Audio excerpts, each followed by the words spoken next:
Buenos días, estudiantes de tercer grado de secundaria.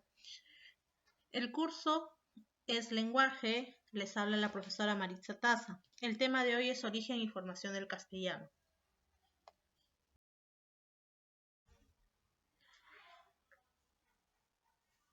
Para conocer el origen y cómo se forma nuestra lengua castellana, se va a clasificar en 3 periodos.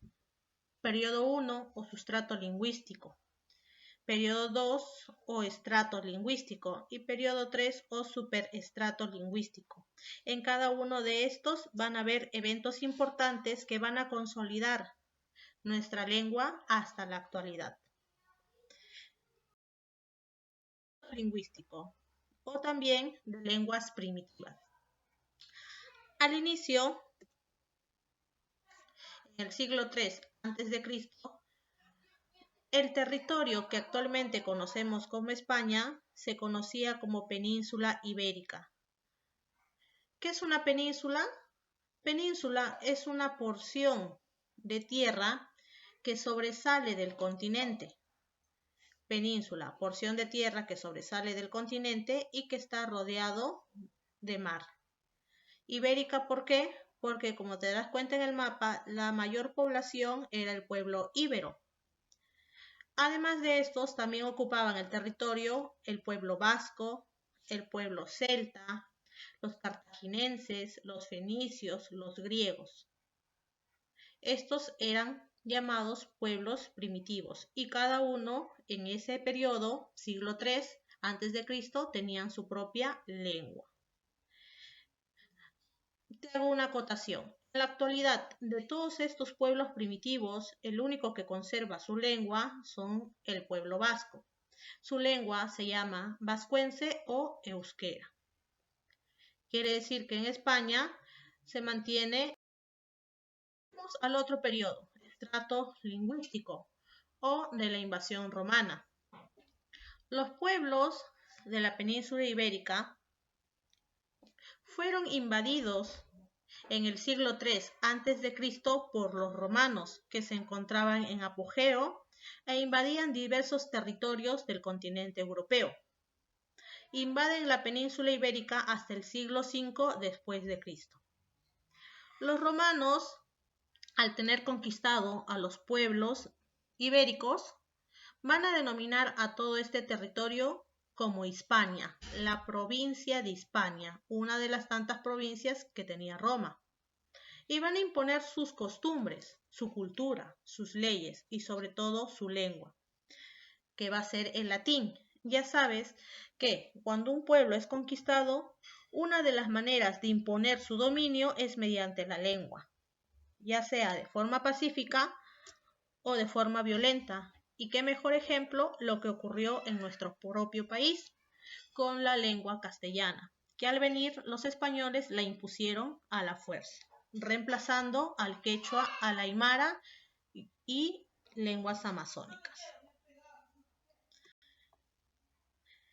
El latín en ese periodo se dividía en 3 clases: latín clásico o literario, que era empleado por el emperador, senado, poetas, personas de una clase social alta. Después seguía el latín urbano, que era el empleado en las ciudades, donde estaban los patricios, los ciudadanos en general, era la lengua de uso cotidiano. Y la lengua vulgar, la poco utilizada, solamente era empleada por el ejército y los colonos. El ejército por ser personas pobres y los colonos que eran provenientes de otros lugares, pero que se adaptaban a hablar la lengua de Roma. Era un latín muy rústico. Y te hago mención a que a partir de este latín rústico o vulgar van a nacer las lenguas romances, que posteriormente te haré mención. Superestrato lingüístico, acá ya se va a consolidar mejor la lengua castellana. Posterior a la invasión de los romanos, cuando ya está en decadencia Roma, tienen muchos problemas, van a invadir el pueblo bárbaro de los visigodos. Es un pueblo de origen germánico, los romanos le llamaban bárbaros. Así le denominaban a los pueblos que no habían podido ser conquistados. Generalmente eran pueblos pequeños, pero con el transcurrir del tiempo se hicieron más poderosos. En el siglo V los visigodos invaden la provincia Hispania y con la invasión va a originar el rompimiento con el dominio romano, sus costumbres y sobre todo con su lengua, que era el latín. Los visigodos con el transcurrir del tiempo también se van a adaptar a las nuevas costumbres de esta población y a la lengua de los hispanos. Invasión de los árabes. Como sabemos, la península ibérica ha sido constantemente invadida por varios reinos. Los árabes van a invadir a partir de la región del sur, en el año 711 después de Cristo. Todo el territorio español estuvo bajo su dominio. Se forma el pueblo mozárabe. ¿Qué son los pueblos mozárabes? Son los cristianos bajo el dominio de los árabes. Y obviamente, los árabes invadieron casi por 8 siglos el pueblo de España, la región de España. Entonces se van a fusionar las costumbres españolas y musulmanas, y también incluida la lengua. Por ejemplo, la lengua española va a absorber términos árabes que son utilizados hasta la actualidad. Por ejemplo, almohada, término árabe, alfombra, alcohol, almacén, azúcar, alcalde, entre otros. Superestrato lingüístico, aparición de las lenguas romances. Recuerda, ¿a partir de qué tipo de latín aparecen las lenguas romances? Correcto, a partir del latín vulgar. La expresión lengua romance o románica proviene de Roma, que significa romance, hablar a la romana. Las lenguas que derivan de este tipo de latín van a ser el castellano o español, francés, italiano, portugués, provenzal, romano, sardo, catalán, rumano, etc. Estos son los principales.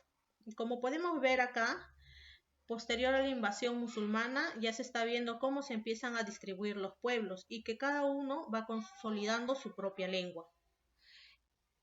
En la parte más occidental de la península van a estar los portugueses, en la parte central los españoles, en la parte más oriental los catalanes, en la parte norte el provenzal, más al norte el francés, más al oriente el italiano y casi en el centro de Europa la lengua romana. Formación del castellano. Como te había mencionado, durante 8 siglos los árabes estuvieron en España. Los cristianos combatieron contra los musulmanes y lograron reconquistar España en la Guerra de la Reconquista en 1492. Fueron los ciudadanos, sobre todo. Sabemos que España tenía varios reinos, pero sobre todo contribuyó al retiro de los musulmanes los pobladores del reino de Castilla con su rey, quienes destierran definitivamente a los árabes. En el siglo XV el castellano es lengua nacional en toda España. Si observas este mapa, es un mapa actual, donde se presentan cómo es la distribución de la lengua castellana. Sabemos que la mayor parte se encuentra en Sudamérica y en Centroamérica, y obviamente en España.